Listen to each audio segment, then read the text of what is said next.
حضرت معاویہ صحابی ہیں، کاتب وحی ہیں، حضور کے برادر نسبتی ہیں، صالح ہیں، ام حبیبہ بہن ہے ان کی جو حضور کی زوجہ محترمہ ہے، ان کا مقام بہت بلند ہے، لیکن ہم انہیں خلفائے راشدین میں شامل نہیں کرتے، اس لیے کہ ان کا جو خلافت کو اختیار کرنا یا حکومت اختیار کرنا یہ قبائلی عصبیت کی بنیاد پر تھا، باہمی مشورے کی بنیاد پر نہیں تھا۔ لیکن 20 سال تک ان کا دور حکومت ہے اور کوئی خونریزی نہیں، کوئی غارت گری نہیں، کوئی اختلاف نہیں، کوئی بغاوت نہیں، کوئی جھگڑا نہیں، مدبر اس درجے کے تھے۔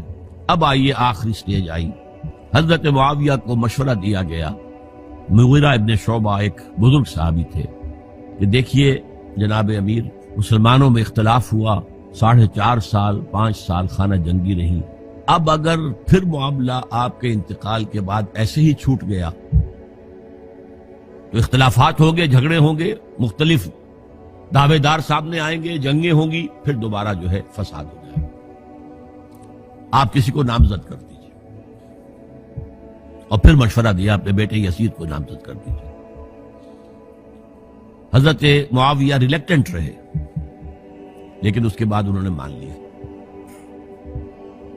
اور فیصلہ کر لیا۔ یہاں میں چاہتا ہوں کہ بات سمجھ لیں اچھی طرح، اس معاملے میں اگر آپ حضرت معاویہ کی نیت پر شک کریں گے تو مجھے آپ کے ایمان پر شک ہو جائے گا،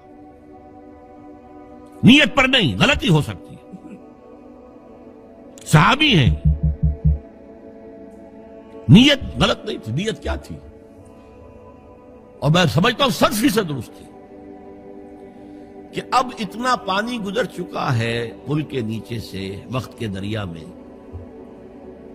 کہ بارے صحابہ سب رخصت ہو چکے، اب اکثریت 9 مسلموں کی ہے، عصبیتیں بھی ہیں، قبائلی عصبیتیں ختم تو نہیں ہوئی، لہذا جب تک کوئی قبائلی عصبیت پیچھے نہیں ہوگی حکومت کے، حکومت نہیں چل سکے گی۔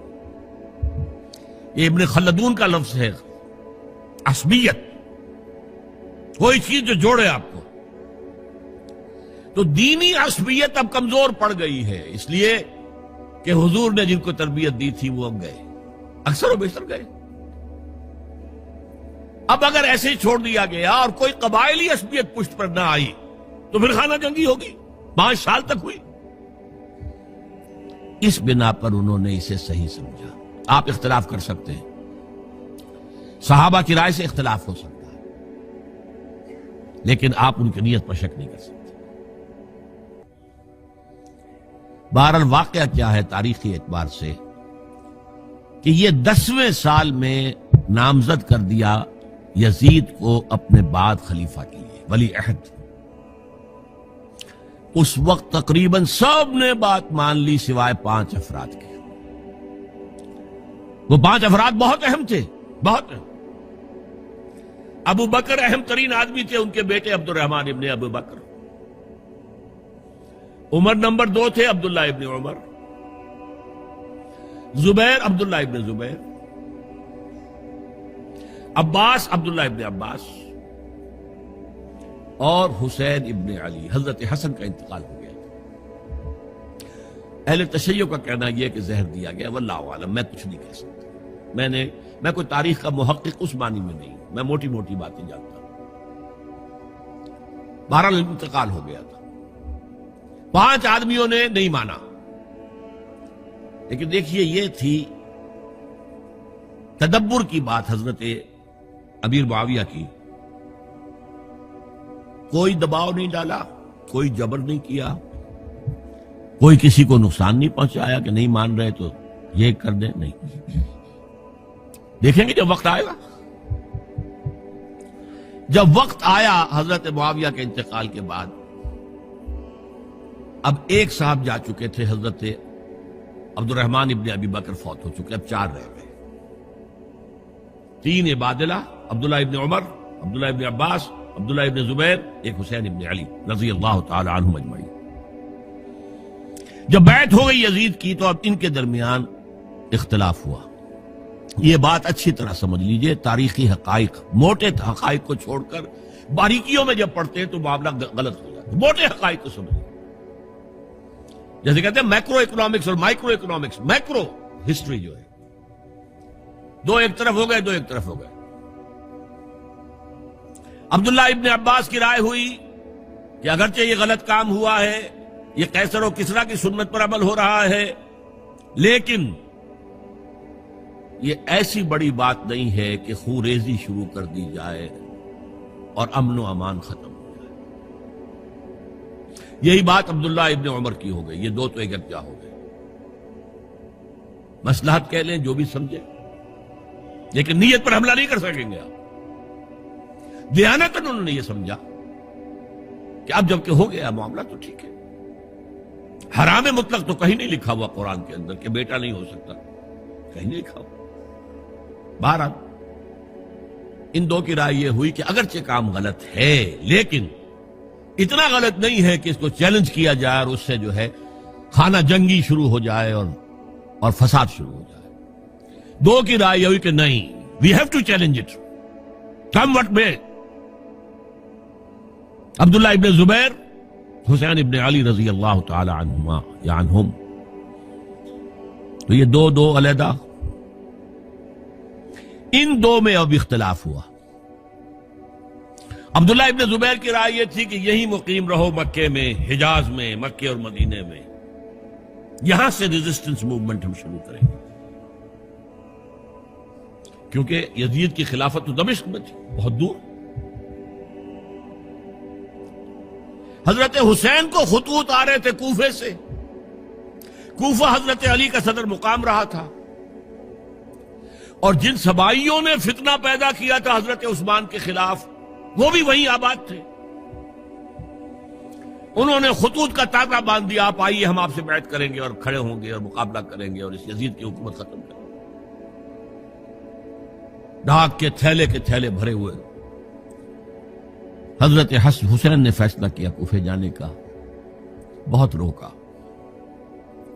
عبداللہ ابن عباس بہت ان سے بزرگ تھے عمر میں, اور ویسے بھی ایک اعتبار سے نانا تھے, ایک اعتبار سے پڑدادا تھے. حضرت عبداللہ ابن عباس حضور کے چچا زاد بھائی تھے, تو نانا ہو گئے کہ نہیں, حضور نانا تھے کہ نہیں. اور حضور کے چچا تھے حضرت عباس, ان کے بیٹے ہیں. تو اس اعتبار سے حضرت علی رضی اللہ تعالیٰ عنہ کے کیا ہو گئے, چچا. بہرحال میں کچھ گڑبڑ کر رہا ہوں اس وقت. وہ دوڑتے جا رہے تھے کہ حسین خدا کے لیے مت جاؤ, خدا کے لیے مت جاؤ, یہ کوفی تمہارا ساتھ نہیں دیں گے. الکوفی لا یوفی, کوفی وفا نہیں کرتا وعدہ. اور خدا کے لیے اگر جانا ہے اپنے گھر والوں کو یہاں چھوڑ دو. بس حضرت حسین پر رضی اللہ تعالی عنہ جو ایک کیفیت تھی, انہوں نے سب باتوں کو نظر انداز کیا. وہاں ہزاروں لوگوں نے مسلم بن عقیل جو حضرت حسین کے نمائندے کی حیثیت سے پہلے گئے تھے, ان کے ہاتھوں پر بیعت کیا. وہ خطوط آ رہے تو اور بھی بات پختہ ہو گئی. ابھی راستے ہی میں تھے کہ پتہ چلا کہ ابن زیاد گورنر بن کر آیا ہے, اور اس نے جو وہاں پر تشدد کیا ہے اور ڈنڈا برسایا ہے, سب بیعت توڑ کے گھروں میں چھپ گئے. اور مسلم بن عقیل جو ہیں وہ بے یار و مددگار شہید بھی کر دیے گئے. حضرت حسین نے ارادہ کیا کہ واپس ہو جائے مدینے کی طرف. اب مسلم بن عقیل کے بیٹے جو ہیں, وہ عرب کی ایک غیرت ہے, ایک آنر جسے آج کل کہتے ہیں, ہم اپنے باپ کا بدلہ لیے بغیر نہیں جائیں گے. اور حضرت حسین کی شرافت اور مروت, یہ لوگ میرے ساتھ آئے تھے نا, میرا ساتھ دے رہے تھے, اب میں ان کا ساتھ کیسے چھوڑوں. بہرحال وہ حادثہ فاجعہ ہو کر رہا, اور اس میں سب سے بڑا سبب جو بنا ہے وہ میں چاہتا ہوں جس کی طرف کسی کی نگاہ نہیں گئی. افسوس یہ ہے کہ میرا اس پر جو کتاب چاہے سانحہ کربلا وہ آؤٹ آف پرنٹ تھا. کوشش تھی کہ آج یہاں وہ پیش کیا جاتا, مختصر ترین, لیکن آپ دیکھیں گے کہ کلیئر ہو جاتی ہے ہسٹری. دو کتابچے ہیں. شہید مظلوم, میرے نزدیک مظلوم ترین شہید حضرت عثمان رضی اللہ تعالی, اور سانحہ کربلا, بہت بڑا سانحہ, اس میں کوئی شک نہیں. حضرت حسین کے صبر اور مثابرت اور استقلال اور شجاعت یہ مثالی ہے تاریخ کے اندر. اپنے سامنے جو ہے اپنے ایک ایک کر کے چراغ گل ہو رہے ہیں، خاندان سارا ختم ہو رہا ہے، شیر خوار بچے شہید ہو رہے ہیں. وہ تو ایک بچہ بیمار تھا، حضرت علی بن حسین زین العابدین رحمت اللہ علیہ، وہ بچہ ہے. شرافت، غیرت، حمیت، مروت اس کے خلاف تھا، لہذا انہیں شہید کیا گیا. اور پھر خیموں کو آگ لگائی گئی. یہ نوٹ کیجئے کیوں لگائی گئی. اگر تو یہ غصے اور انتقام میں اور وینجینس میں ہوتا تو حضرت علی بن حسین زین العابدین کو بھی شہید کرنا چاہیے تھا، نہیں کیا. اگر یہ اس طرح کا معاملہ ہوتا تو خواتین کی بے حرمتی ہوتی، نہیں ہوئی. یہ خیمے کیوں جلائے؟ تاکہ وہ جو ایویڈنس ہے وہ ختم ہو جائے. ہمارے خلاف یہ جو ڈاکومنٹری پروف لیے پھر رہے ہیں، خیمے جلیں گے اور یہ تھیلے بھی جل جائیں گے اور یہ خود بھی جل جائیں گے اور ہم بچ جائیں گے. یہ ہے میرا تجزیہ. بہرحال اس میں کوئی شک نہیں کہ تاریخ انسانی کے عظیم حوادث میں سے وہ ہے. اور میرے نزدیک حضرت حسین رضی اللہ تعالیٰ عنہ کا اختلاف کر سکتا ہے، جو چاہے کرے. حضرت حسین سے اختلاف کرے اور اتفاق کرے حضرت عبداللہ ابن عمر، عبداللہ ابن عباس کے ساتھ، تب بھی ٹھیک ہے. اور اگر حضرت عبداللہ ابن عباس اور عبداللہ ابن عمر سے اتفاق کرے اور حضرت حسین ان سے اختلاف کرے، تب بھی شک ہے. معصوم کوئی نہیں. ہمارے نزدیک معصومیت خاصہ نبوت ہے. نبوت ختم ہوئی حضور پر، معصومیت ختم ہوئی. غلطی ہر ایک سے ہو سکتی ہے اور آپ رائے رکھ سکتے ہیں، لیکن کسی صحابی کی نیت پر حملہ نہیں کریں گے. صحابی کی نیت پر حملے کا مطلب کیا ہے کہ محمد صلی اللہ علیہ وسلم تزکیہ نفس نہیں کر پائے. یہ ریفلیکٹ کرے گی حضور کی اس پوری کی پوری جد و جہد پر کہ شخصیت سازی نہیں کر پائے محمد صلی اللہ علیہ وسلم. نہیں، معاذ اللہ ثم معاذ اللہ ثم معاذ اللہ. بہرحال یہ ہے تاریخ کے اعتبار سے ہمارے ہاں جو عظیم ترین ذی الحج کے مہینے میں حضرت عثمان شہید ہوئے تھے. 28 ذی الحج کو حضرت عمر پر حملہ ہوا تھا. 1 محرم کو ان کی شہادت ہوئی تھی. 10 محرم کو یہ سانحہ کربلا پیش آیا تھا. یہ ہماری اس ابتدائی تاریخ کے اہم لینڈ مارکس ہیں جنہیں ہم شہادت کے نام سے جانتے ہیں.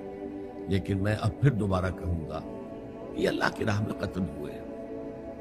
وَلَا تَقُولُوا لِمَنْ يُقْتَلُ فِي سَبِيلِ اللَّهِ أَمْوَاتٌ بَلْ أَحْيَاءٌ وَلَكِنْ لَا تَشْعُرُونَ وَلَا تَحْسَبَنَّ الَّذِينَ قُتِلُوا فِي سَبِيلِ اللَّهِ أَمْوَاتًا بَلْ أَحْيَاءٌ عِندَ رَبِّهِمْ يُرْزَقُونَ. لیکن وہ شہادت علی الناس کی ذمہ داری جو مجھ پر اور آپ پر ہے. حضرت حسین کو یاد کر لیں، حضرت عثمان کو یاد کر لیں، ان کے لیے کوئی رنج اور غم کا اظہار کر لیں، اس سے کچھ حاصل نہیں ہے. حاصل تو یہ ہے کہ شہادت علی الناس کی تیاری کیجیے.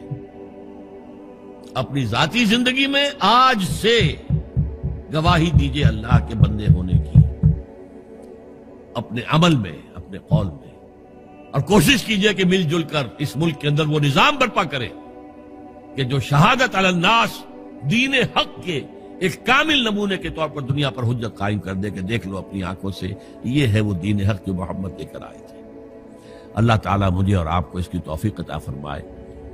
باقی یہ کہ یہ کیسے ہوگا اس پر تو میری کتابیں پہلے بھی تقاریر میں کر چکا ہوں. وہ منہج انقلاب نبوی وغیرہ وہ ہے، ان کا مطالعہ کیجیے.